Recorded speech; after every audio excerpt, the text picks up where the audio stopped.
Tony Robbins did a series of interviews with billionaires for one of his books on finance. This really surprised me. I forget the name of this particular billionaire, but one of the billionaires that Tony interviewed, Tony asked, okay, what's the number one principle that I would teach somebody from what you know about money? What's the first thing? Now, this billionaire was not born rich when he started his life. He said, Tony, tithing. Tithing is a perfect example. I don't know anybody, regardless of religious belief, who's tithed 10% of their income for a decade and not prospered massively. That's the number one thing. If I could only teach somebody one thing, this is a multi-billionaire. This is a very wealthy man who was not rich to begin. It's not like Donald Trump or like, yeah, daddy started me out with $40 million. And then no, this man had nothing.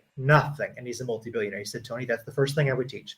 If I could only teach the average person one thing, it would be that. And he said, Tony, I have never seen a single person who tithes perfectly and impeccably 10% or more who isn't wealthy within 10 years. And I mean wealthy.